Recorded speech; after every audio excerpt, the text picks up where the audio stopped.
আসসালামু আলাইকুম বন্ধুরা, আশা করি আপনারা সকলেই খুব ভালো আছেন। আর আপনারা দেখছেন সত্যের বার্তা ইউটিউব চ্যানেল।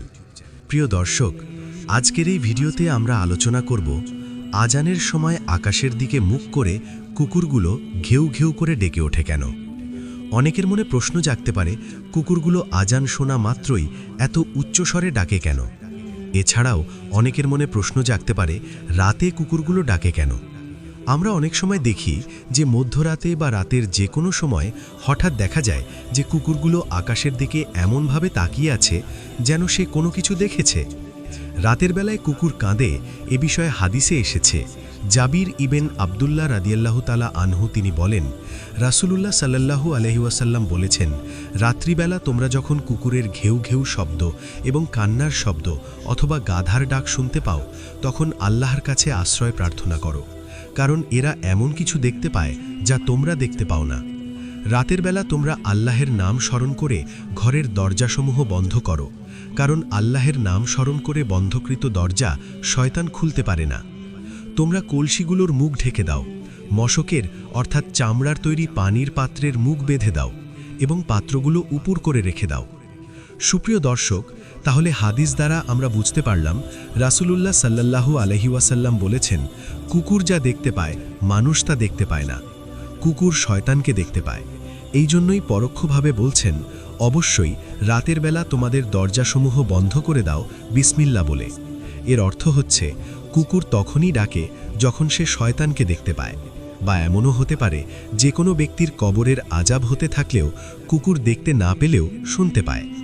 আমরা জানি রাসূলুল্লাহ সাল্লাল্লাহু আলাইহি ওয়াসাল্লাম বলেছেন, বোবা জীবজন্তু পশু পাখি কবরের আযাব দেখতে ও শুনতে পারে।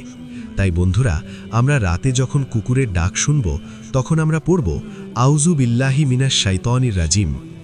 প্রিয় দর্শক, আজ আপনাদের জন্য কুকুরের বিষয়ে কিছু অজানা কথা বলার চেষ্টা করব।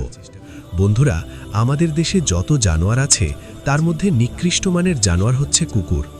আর আমরা তো কুকুর দেখলেই লাঠি দিয়ে দূরে সরিয়ে দিই এবং তাদের দেখলেই জুতো ছুঁড়ে মারতে ইচ্ছে করে। অথচ কুকুরের একটি ইতিহাস আছে যা হায়াতুল হাইবার নামক কিতাবে লেখা হয়েছে। একদিন আল্লাহর একজন বান্দা কোথাও যাওয়ার উদ্দেশ্যে রওনা হলেন।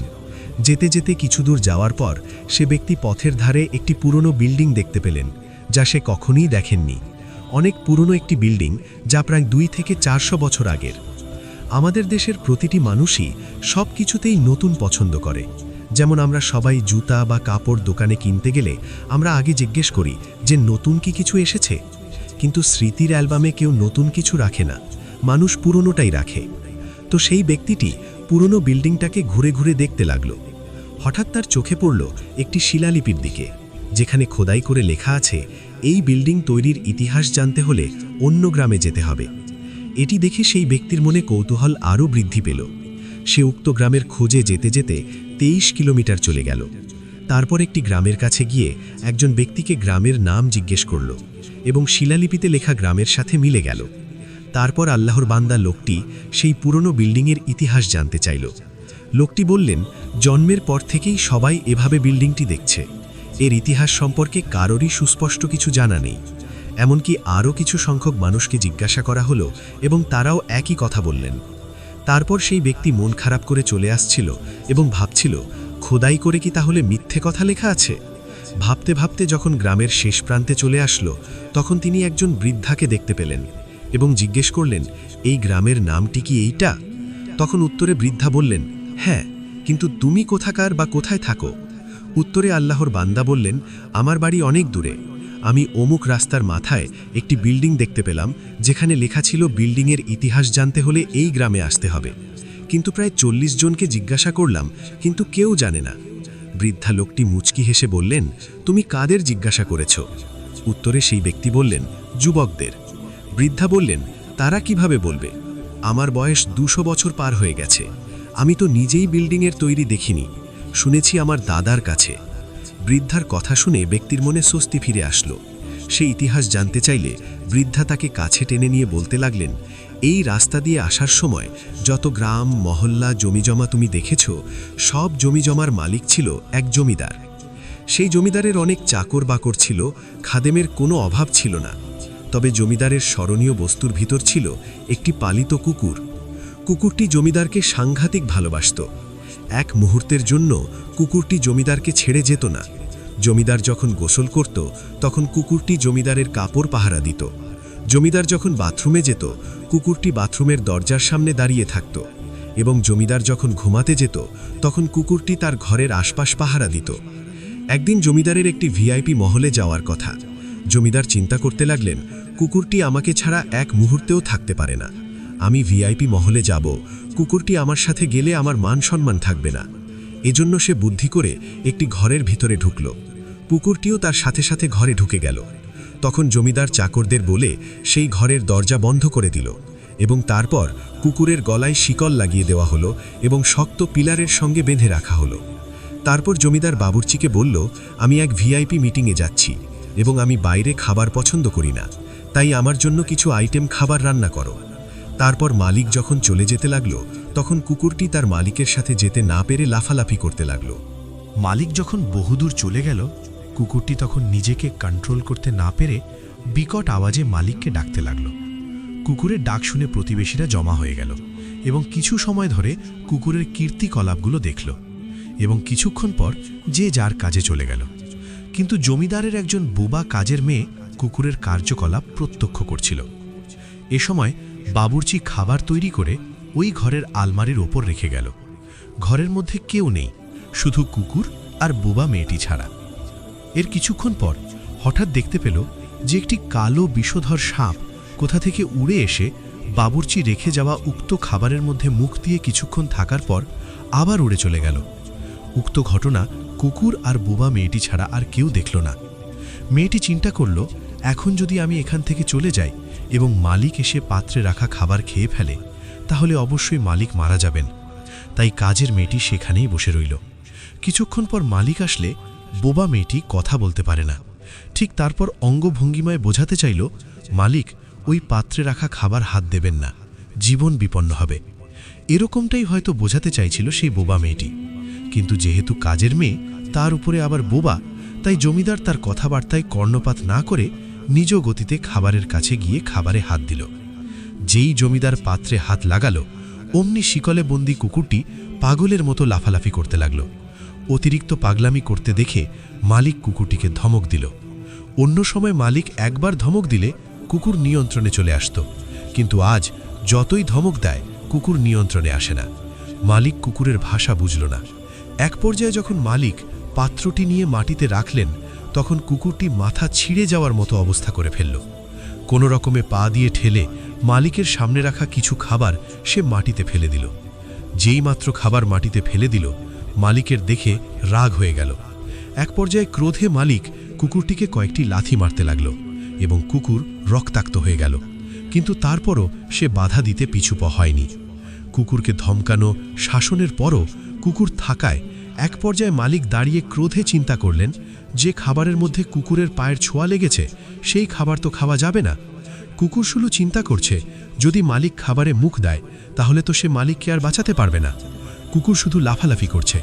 মালিক যে তাকে লাথি মারছে, মালিক তার উপর অত্যাচার করছে, তার কর্মকাণ্ডে বিরক্ত, সেদিকে তার লক্ষ্য নেই। তাই মালিক চাকরদের বলল শিকল খুলে দিতে, এবং তারা খুলে দিল। কুকুরের বাঁধন যখন খুলে দেয়া হলো, তৎক্ষণাৎ কুকুর খাবারে মুখ দিয়ে খাবার খেয়ে ফেলল। এটি দেখে মালিকের ক্রোধ আরও অধিক পরিমাণে বেড়ে গেল। মালিক দাঁড়িয়ে ক্রোধে ফোঁস করতে লাগল, যেন কুকুরকে আজ মেরেই ফেলবে। মনে মনে প্রস্তুতি নিলেও আজ কুকুরটাকে আর রাখব না। কিন্তু সে দেখতে পেল 2 মিনিটের মধ্যে তাকে নিজেকে মারতে হলো না। কুকুরটি নিজে থেকেই আস্তে আস্তে দুর্বল হয়ে গেল, মুখ দিয়ে ফেনা পড়তে লাগল। এক পর্যায়ে জমিতে পড়ে গিয়ে হাত পা নাড়াতে নাড়াতে কুকুরটি শেষ নিঃশ্বাস ত্যাগ করল। মালিকের মস্তিষ্ক তখন খুলে গেল। ব্যাপার কি? কুকুর খাবারে মুখ দেওয়ার পর কিভাবে মারা গেল? কেন? এর মধ্যেই সেই বোবা মেয়েটির দিকে মালিক মনোযোগী হলেন। জিজ্ঞাসা করলেন, কি হয়েছিল? আমাকে তোর অঙ্গভঙ্গিমা দ্বারা বুঝিয়ে বলুন। তখন কাজের মেয়েটি সেই বোবা মেয়েটি চোখের পানি ছেড়ে দিয়ে অঙ্গভঙ্গিমায় বোঝান, ঘরের মধ্যে কেউ ছিল না, আমি আর কুকুর ছিলাম। আপনার বাবুর্চি খাবার তৈরি করে মুখ না ঢেকে রেখে চলে গেল। আমরা নিজের চোখে দেখতে পেলাম উড়ন্ত একটি বিষধর সাপ এসে আপনার খাবারে বিষ ঢেলে চলে গেল। আমি চিন্তা করলাম, আমি যদি এখান থেকে চলে যাই, এমন অবস্থায় আপনি যদি খাবারে মুখ দেন তাহলে আপনি বাঁচবেন না। এজন্য সব কাজ ফেলে আমি আপনাকে সাবধান করার জন্য এখানে বসে রইলাম, কিন্তু আপনি তো আমার কোনো কথাই শুনলেন না, আমাকে উপেক্ষা করলেন। আমি অনেকভাবে আপনাকে বোঝাতে চেয়েছিলাম যেহেতু আমার গলার স্বর নেই, কিন্তু আপনি বুঝতে পারেননি।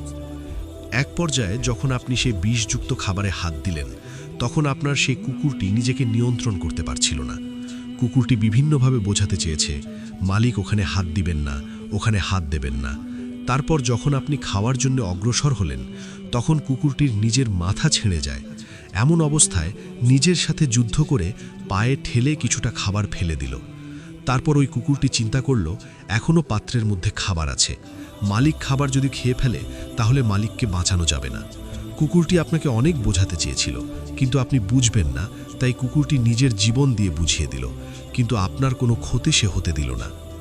প্রিয় দর্শক, আপনাদের কাছে জিজ্ঞাসা করতে চাই, কুকুর নিজের মালিককে বাঁচানোর জন্য নিজের জীবন বিসর্জন দেয়, অথচ মালিক কুকুরের জন্য খাবারের কোনো মেনু দেয় না, থাকার জন্য একটি সুন্দর ঘরও দেয়নি, এবং কুকুর নিজে জাগ্রত থেকে সারা রাত তার মালিককে পাহারা দিল।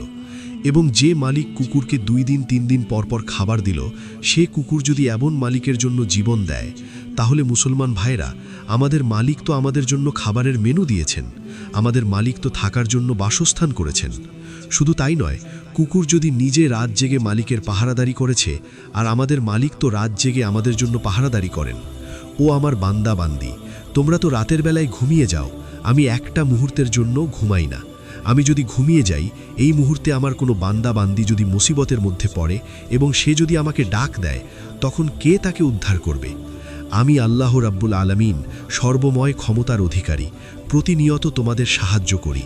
আমি রহমান রাহিম, আমি সেই সৃষ্টিকর্তা যিনি নাপাক পানি থেকে তোমাদের সৃষ্টি করেছি। আমি সেই সৃষ্টিকর্তা, আমি সেখান থেকে তোমাদের সৃষ্টি করেছি যেখানে তোমাদের কোনো অস্তিত্বই ছিল না। আমি আমার চোখের ভিতরে কখনো নিদ্রা আসতে দিই না। যে রাব্বুল আলামিন আমাদের সহযোগিতার জন্য, আমাদের ভালোবাসায় সারা রাত দিন জেগে রইলেন, এমনই রহমান রাহিম রাব থেকে আমরা দূরে সরে গেলাম। শেষ পর্যন্ত যখন বোবা মেয়েটি থেকে জমিদার সব কথা জানলেন, জমিদার তখন চোখের পানি ছেড়ে অনেক সময় ধরে কান্নাকাটি করলেন।